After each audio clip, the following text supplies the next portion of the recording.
Pushkin.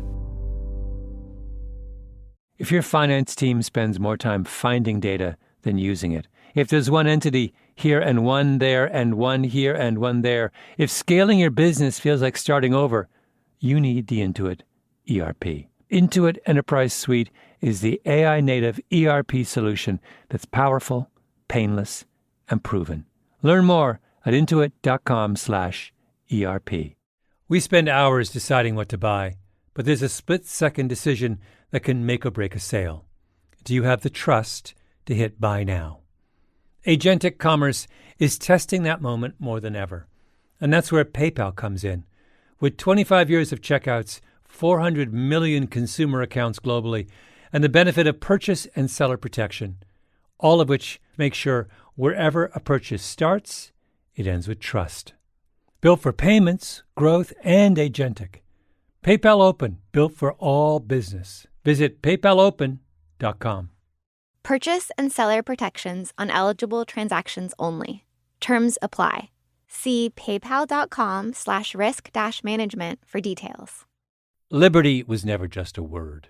It has guided every American endeavor for the past 250 years. And now it takes form in a new way.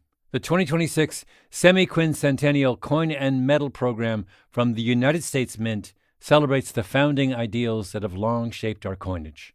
Available 1 year only, this historic collection features new coin designs, limited edition releases, and reissues. Shop new official coins at usmint.gov/semiq. That's usmint.gov/SEMIQ. I want to read to you from a very important historical document, the April 1962 edition of the Welby Way Elementary School Parent-Teacher Association newsletter, the Welby Buzzings, written, of course, by the PTA of the elementary school in the West Hills area of Los Angeles. First item, President's message.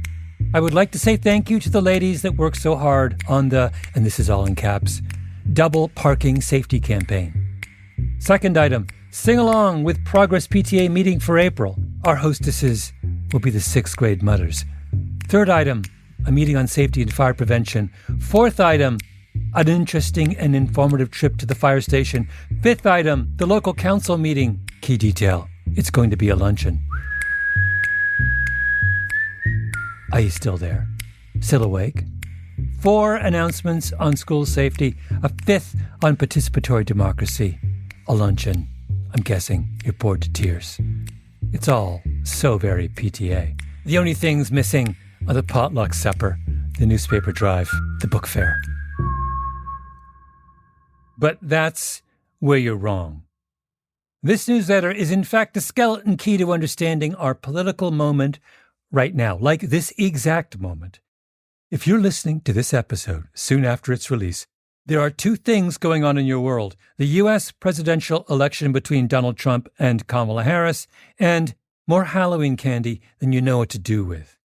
Well, in this episode, a story that manages to bring both together. It all really begins with the Welby Way PTA newsletter from April 1962, and specifically with the 6th and final item, the editor's message, which begins, "The power to seek the truth is within all of us, but there are some who abuse this freedom and cloud the answers and the issues so that seeking the truth and knowing it is the truth becomes a harder task than it was ever meant to be." You're listening to Revisionist History, my podcast about things overlooked and misunderstood. I'm Malcolm Gladwell. Here's our question. Why, in this otherwise very dull PTA newsletter, does the mother who wrote it feel the need to write an urgent defense of democracy? She doesn't say. But, as my colleague Ben Nadaf Haffrey discovered, it has to do with a man who, perhaps more than almost anyone else, is responsible for creating the modern style of far-right conspiratorial thinking running rampant today. A man who, right at the time that editor's note was published, held in his hands the fate of the PTA and American public life.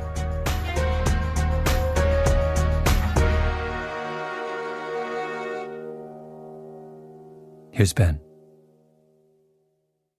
The video is grainy, but you can make out an older man, late 60s, standing in a suit and tie against a black backdrop, clasping his hands on a lectern. Faithful citizens, wherever you may be.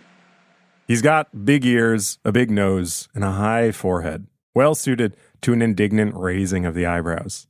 The media coverage of him lately had given him many opportunities to do this. As he speaks, the camera pushes in. It's a recruitment video. It is our deliberate and careful purpose to pull together into one group a body of morally good and truly responsible citizens who are proud of each other and of the society to which they belong. He then proceeds to reassure his viewers that the identities of people in this group are never shared with anyone, not least of all because their enemies abound. The carefully coordinated attacks against us from all points of the ideological compass have reached a crescendo stage since the first of this year, with the surprising but visible result of solidifying the dedication of our members still further and of stimulating their recruiting efforts. This is Robert Welch Jr. Consider the facts. He speaks a little like a dictator. He seems to run some sort of secret society and consider himself public enemy number one. Who is this titan? Well, naturally, he's a candy tycoon. Robert Welch Jr. was born on a former plantation in North Carolina just before the turn of the 20th century. As a kid, he was precocious and a daydreamer, wanted to be a writer, an intellectual, but he felt that before he could do so, he had to get rich. So one night, as a young man, he had a brainstorm. According to Edward H. Miller, who wrote a biography of Welch called A Conspiratorial Life, Welch stayed up late into the evening, writing and writing to answer a single question. What specific goods in demand would be best for me to start manufacturing without either capital or experience? This is a quote Miller found from an associate of Welch's, recalling this legendary moment. Quote, "As the sky began to show the first streaks of dawn, Robert stared at the notes in front of him. One word remained amid the maze of dark lines scratched across the pages. That word was candy." We've arrived at the Halloween portion of our programming. So if in your baskets this year you find the following candies, Sugar Daddy, Sugar Baby, or the Junior Mint, you're encountering a piece of the Welch legacy, and actually the legacy of his brother too, who naturally also worked in the candy business. The Welch nuclear family of hit candies, the patriarch of which, the Sugar Daddy, I have to say I find totally inedible, has been a mainstay forever. Children of the 1980s may remember the jingle. Sugar baby, one for all. Sugar Daddy. All for one. Real milk caramel. Sugar Daddy. Welch was part of what I've come to think of as the American sweets aristocracy. I'm talking about a special class of confectioners and bakers who turned out to have a surprising number of ideas about how society ought to be run. In the pantheon, we have Milton Snavely Hershey, whose chocolates were so delectable he was able to put his social ideas to the test, building a utopian town called Hershey, Pennsylvania. Then there's Sylvester Graham, the clergyman who invented the graham cracker to combat youth masturbation, John Harvey Kellogg, the Seventh-day Adventist who invented cornflakes to do the same. The candy makers in particular tended to be extremely paranoid, because there was actually quite a bit of spying in their industry. They had to guard their secrets, their recipes, their fortunes. Some would even blindfold the people who repaired their machines. But I digress. After establishing himself in the candy business and drinking deeply at the trough of its paranoia, Welch set out to elbow his way into the intellectual class, specifically the anti-communist class. Over the years, he wrote a number of articles and books about the rise of communism, including, per his biographer, a novel about an ant society oppressed by a monolithic state, which somehow went unpublished. But it was in 1954 that one of his ideas finally broke through.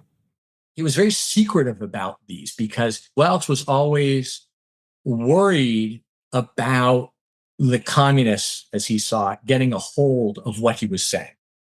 Historian Matthew Dallek, author of the book Birchers, talking about Welch's penchant for sending secret letters.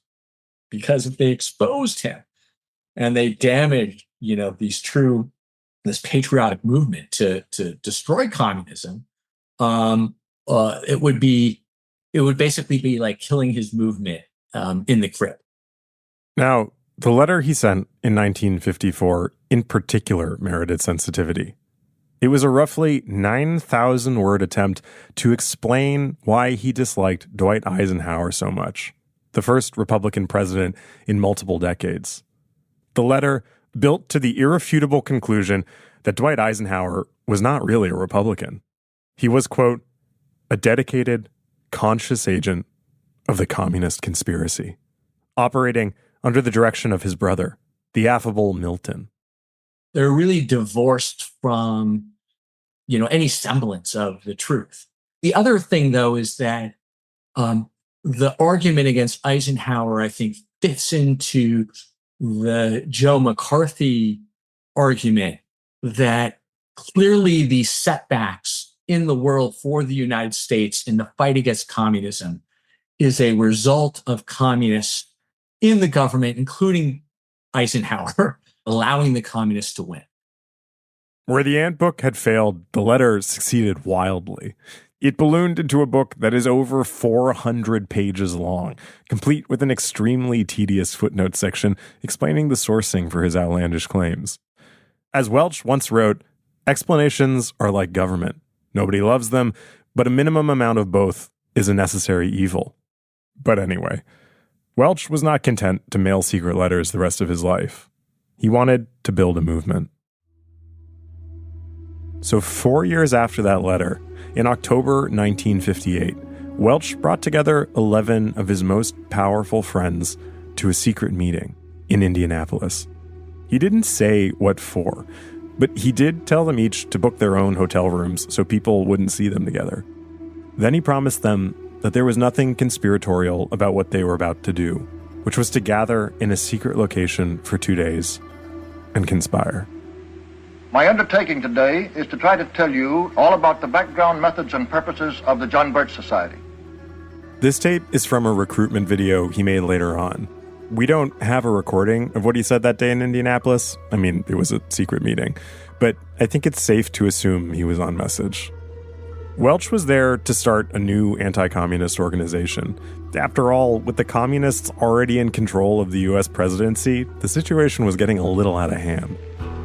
As we have said many times before, the fundamentally decent American mind simply refuses to recognize the nature of the cunning beasts who constitute our enemies today.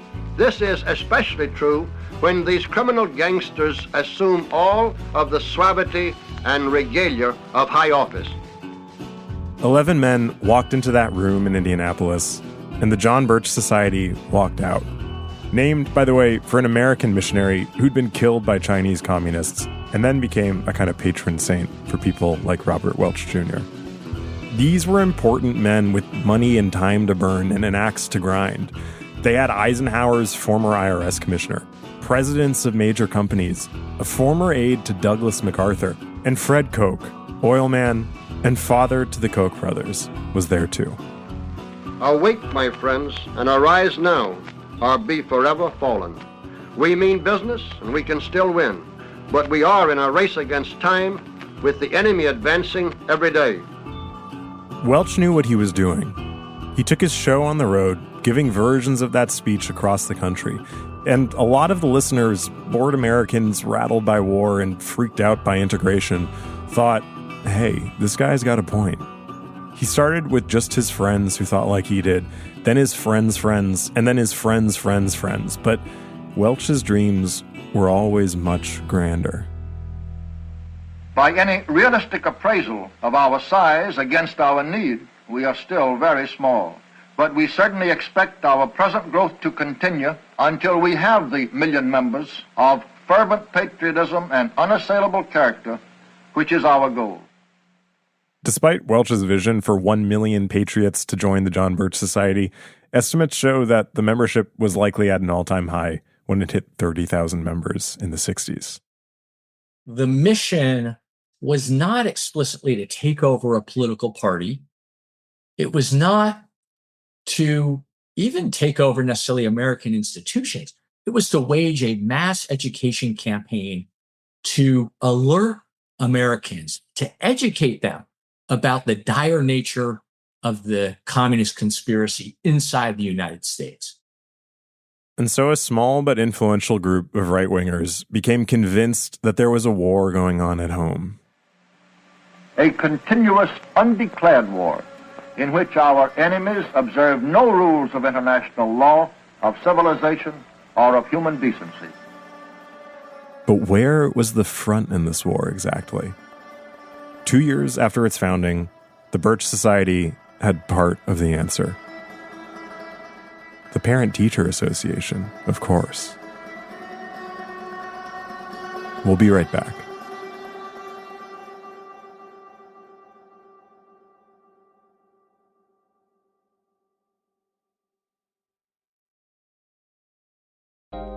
If you want all of your data in one place, if you want a single home for all of your entities, if you want to spend more time working and less time searching, you need the Intuit ERP. I know because I'm Damon John, and I run my growing business on Intuit Enterprise Suite, the AI native ERP that's powerful, painless, and proven. Learn more at intuit.com/ERP. Liberty was never just a word. It has guided every American endeavor for the past 250 years. And now it takes form in a new way. The 2026 Semi-Quincentennial Coin and Medal Program from the United States Mint celebrates the founding ideals that have long shaped our coinage. Available 1 year only, this historic collection features new coin designs, limited edition releases, and reissues. Shop new official coins at usmint.gov/semiq. That's usmint.gov/SEMIQ. We spend hours researching products online and deciding what to buy, but there's a split-second decision that can make or break a sale. Do you have the trust to hit the Buy Now button? The way we discover and compare things is evolving, happening faster and influenced by new forms of intelligent advice. But the underlying trust question doesn't go away. If anything, it's more important than ever. That's where PayPal comes in. For more than 25 years, they've been a trusted way to pay. And now PayPal can make the agentic era of commerce work for merchants, letting them maintain control of their brand, their customer relationships. So even as the way we shop changes, the moment that matters most still feels familiar and deeply dependable. Built for payments, growth, and agentic. PayPal Open, built for all business. Visit paypalopen.com to get started. Purchase and seller protections on eligible transactions only. Terms apply. See paypal.com/risk-management for details. The Bitterroot Valley lies in the southwest of Montana, between the Sapphire and Bitterroot Mountains. It's the place they film Yellowstone today. It's gorgeous. Okay, so small town. Gail LaRoe Munson was a little girl growing up in the valley in the 1960s in a town called Darby. Back then, its population was 398. Close-knit. Neighbors looked out for each other. Kids could be out till dark and come back home. They would be safe. If you were caught doing something wrong, the neighbors would let your parents know, and they'd be ready when you got home. Darby was the kind of place where you knew everyone, especially if you were in Gail's family. Her dad, Orville LaRoe, was the superintendent of the school district. But in the early 1960s, strangers began to show up in the valley. Orville was busy right around then getting new Bibles for a local school because theirs were all beaten up. He asked a local clergyman how to get rid of the old ones in a respectful way, and he was told to burn them. So he gathered up the Bibles and set them on fire. And all of a sudden, those strangers leapt into action. It turned out they were part of a club, the John Birch Society. Birch members appeared at the regular school board meeting with a petition demanding that LaRoe not be offered a new contract. It was all over the local radio. The majority of the board rejected that demand, This action of the board intensified an already steady program of intimidation against LaRoe and his family. The Birchers were turning Orville's quiet life in Derby with his 3 kids and his wife completely upside down. Here's Orville. There are individuals, of course, in the community who will drive by and make obscene signs. There have been instances where people have called the house, my wife has answered, and have used obscene language on the telephone. Basically, it's just pure and simple constant harassment. An archivist in Montana named Kristen Gates wrote an essay about all this. She found letters from the principal of the local school who said the Birchers were, quote, using the local PTA as a springboard to infiltrate the schools. Here, I'm telling you about what unfolded for the LaRoes in a tiny town in Montana, but they weren't the only people involved in local PTAs or schools who became targets. This is not the case now, but in the 1960s, according to one study, almost half of all families in America were represented in the PTA, 50%. The PTA became such a well-known part of public life that it was even the subject of a #1 song in the 1960s, Harper Valley PTA. And it was signed by the secretary, Harper Valley PTA. The PTA played a huge role in modernizing American education. Every local PTA was part of the national PTA, which was run out of Washington, and they worked together to petition schools to adapt and modernize, like a miniature version of the federal government. It was actually originally called the Congress of Mothers. Anyways, all this paid dividends. If you've drunk fluoridated water, which you have, gotten vaccinated in schools, gone to a public kindergarten, or just been at a school that received federal funds, you can thank the PTA. Next bake sale, maybe buy a cookie. As the sociologist Robert Putnam writes, the PTA in its day was, quote, one of the most impressive organizational success stories in American history, end quote. And who at that exact moment wanted to pull off another of the most impressive organizational success stories in American history? Dark Willy Wonka, Robert Welch Jr., whose recruiting methods were slightly more apocalyptic. The wise and the brave do not hold back until it is too late. In its newsletter, the John Birch Society told its members to, quote, join your local PTA at the beginning of the school year. Get your conservative friends to do likewise and go to work to take it over. You will run into real battles against determined leftists who have had everything their way, but it is time we went on the offensive to make such groups the instrument of conservative purpose with the same vigor and determination that the liberals have used to the opposite aims. With encouragement from the John Birch Society, extremists of all stripes started showing up to local PTAs across the country, trying to take them over. All kinds of methods were being used. Sarah Heath, a historian at Indiana University, Kokomo. So the Birch Society might pack cars full of people. So if I bring 30 people to a local meeting of a PTA, but basically what they would try to do is, if I can get 30 people to go to this one local meeting, we can try to take over the proceedings of that meeting. Suddenly, amid the conversations about fire safety and participatory democracy, parents had to consider things like whether skipping the Pledge of Allegiance at the start of a meeting made you a Stalin-level communist or an Eisenhower-level one. Such considerations, it turned out, demand quite a bit of everyone's time. Because what they wanted to do was first get some people to get so tired that they would just say, I've got to go home, right? PTA meetings are usually in the early evening. So some people would leave, then they call the vote, and then they have a majority. The Birchers wanted to use the PTAs to reach school boards so they could change the textbooks and root out all the commie and sex education stuff. But a lot of what they did was actual harassment. There are examples of people throwing trash on the lawns of PTA members or threatening people by the phone, calling them at all hours of the night, just to keep them awake. The PTA fought back in classic PTA form, with pamphlets and lists of meeting best practices. But this was a little like bringing knives to a gunfight. At this point, there'd even been a report of a bombing at a restaurant where a PTA meeting was going to be held. This is what happens when you talk about national politics like Robert Welch Jr., like you're in a shadowy war. A continuous, undeclared war in which our enemies observe no rules of international law, of civilization, or of human decency. The PTA kept pushing back in their own way against the Birchers.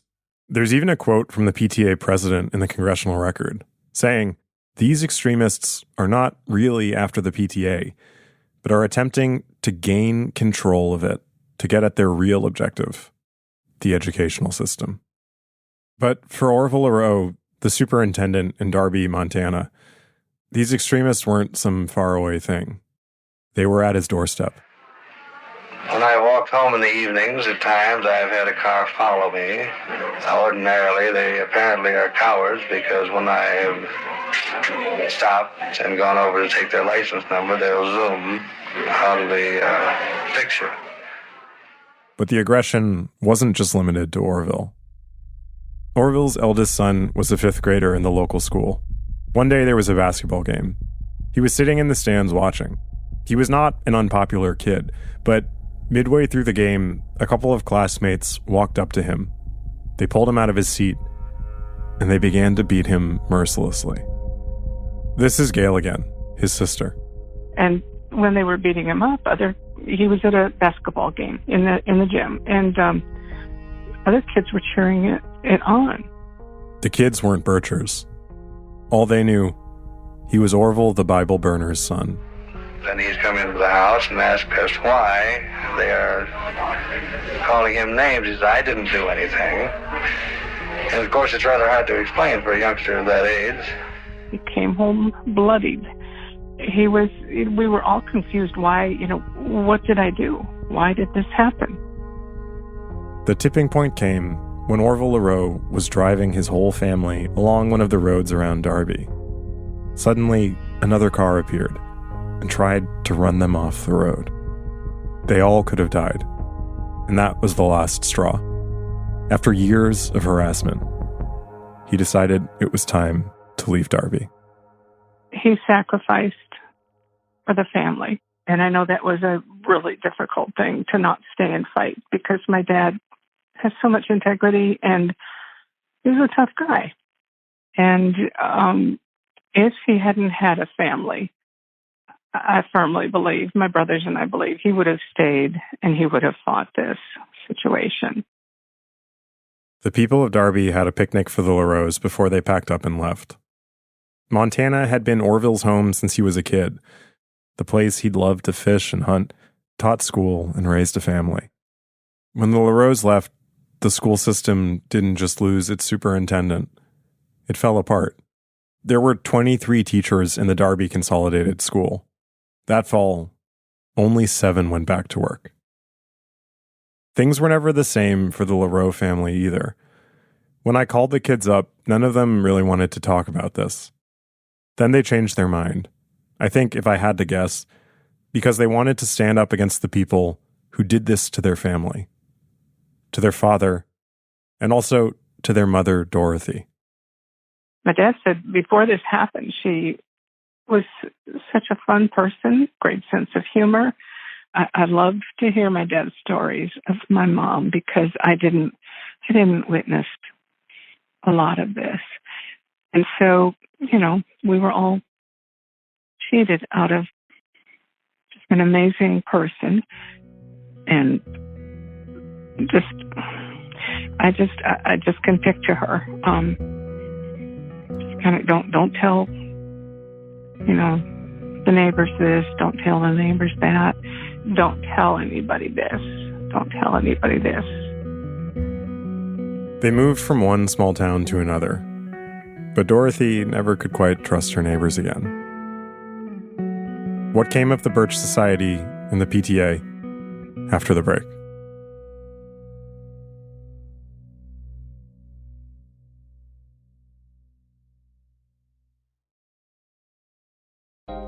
If you want all of your data in one place, if you want a single home for all of your entities, If you want to spend more time working and less time searching, you need the Intuit ERP. I know because I'm Damon John, and I run my growing business on Intuit Enterprise Suite, the AI native ERP that's powerful, painless, and proven. Learn more at intuit.com/ERP. Liberty was never just a word. It has guided every American endeavor for the past 250 years. And now it takes form in a new way. The 2026 Semi-Quincentennial Coin and Medal Program from the United States Mint celebrates the founding ideals that have long shaped our coinage. Available 1 year only, this historic collection features new coin designs, limited edition releases, and reissues. Shop new official coins at usmint.gov/semiq. That's usmint.gov/SEMIQ. We spend hours researching products online and deciding what to buy, but there's a split-second decision that can make or break a sale. Do you have the trust to hit the buy now button? The way we discover and compare things is evolving, happening faster and influenced by new forms of intelligent advice. But the underlying trust question doesn't go away. If anything, it's more important than ever. That's where PayPal comes in. For more than 25 years, they've been a trusted way to pay. And now PayPal can make the agentic era of commerce work for merchants, letting them maintain control of their brand, their customer relationships. So even as the way we shop changes, the moment that matters most still feels familiar and deeply dependable. Built for payments, growth, and agentic. PayPal Open, built for all business. Visit paypalopen.com to get started. Purchase and seller protections on eligible transactions only. Terms apply. See paypal.com/risk-management for details. A little while ago, I stopped by a house in Los Angeles. It was shaded by a sycamore tree, and there was a Route 66 sign leaning in the front windowsill, facing the quiet street. I was there to talk to a woman named Marva Felchlin. Marva grew up in California and was a student at Welby Way Elementary School. She was a baby boomer in the classical sense. A house in a safe and lovely subdivision, a dad in the defense industry, and a mom in the PTA that, yes, Birchers had tried to take over. Her mom's name was Zelda, and she never got over what happened. It's a big thing that happened in our lives. Why do you think the story mattered to your mother so much? Because I think, the PTA and her activities in the PTA probably represented, as with other women in there, a lot of what they believed in. And here they're being accused of being liars and dishonest and un-American. Most of those people were probably children of immigrants. I mean, that's a serious accusation anytime, but in those days. Zelda had always wanted to be a writer. She once submitted a script to the Twilight Zone, but the place she really wrote was her Parent-Teacher Association newsletter. It's the one we read from at the beginning of this episode, the April 1962 edition of the Welby Way Elementary School PTA newsletter, the Welby Buzzings, with the curious editor's note. Zelda wrote that. When Birchers across the country were trying to take down the PTA, she took to her newsletter to fight back. I'm not surprised that my mother pushed back in any way, because I think she was kind of that kind of personality, that she didn't stand for a lot of crap, Marva has held on to the original copy of that newsletter for years. I asked her to read me the editor's message. Okay. The power to seek the truth is within all of us. The way in which we seek it is privilege and right of all of us. We are fortunate enough to live under a system of government that secures and protects that right. But there are some who abuse this freedom and cloud the answers and the issues, so that seeking the truth and knowing it is the truth becomes a harder task than it was ever meant to be. I say this: give me the right to seek the truth, but justly and rationally and kindly. Give me the wisdom to understand and recognize the truth simply, without unseen or unknown factors behind it. Give me the wisdom to use the truth properly, openly, knowingly, and in its entirety, without bending or twisting said truth to fit my own purposes. Give me the graciousness to accept the truth, although it may disagree with or disapprove my own personal opinions and beliefs. And last, give me the wisdom and right to seek the truth in whatever manner I so choose, so long as I, in the manner I have chosen, do not belittle or deface the object of my search. So long as I can honestly say to myself, it is the truth alone that I am seeking. Zelda Lassoff, editor.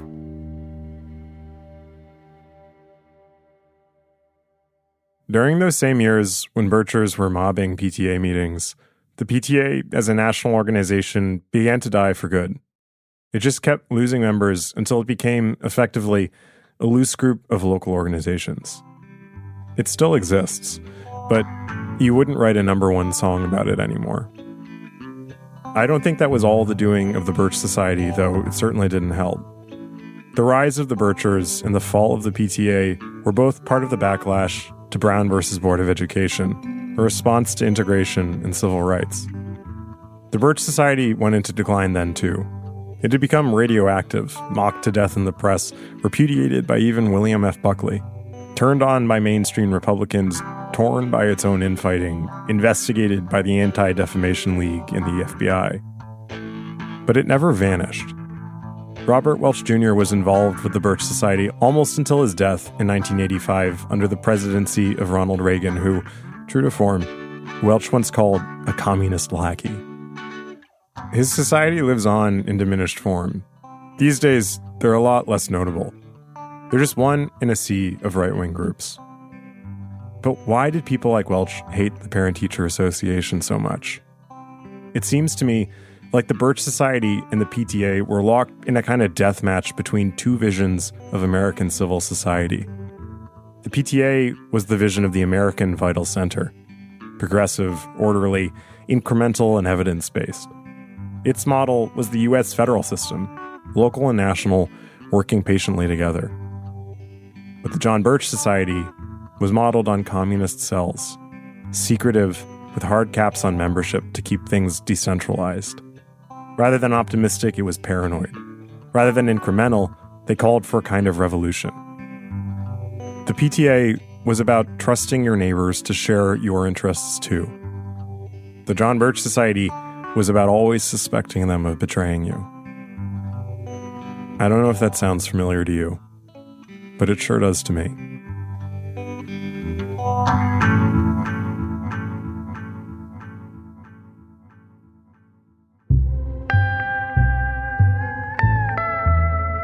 Revisionist History is produced by me, Ben Nadif-Haffrey, and Lucy Sullivan with Nina Bird-Lawrence. Our editor is Karen Shakurji. Fact-checking on this episode by Sam Russick. Original scoring by Luis Guerra. Mastering by Jake Gorski. Our executive producer is Jacob Smith. Special thanks to Sarah Nix, the State Historical Society of North Dakota, the University of Montana, and the UCLA Library Special Collections. I'm Ben Nadif-Haffrey.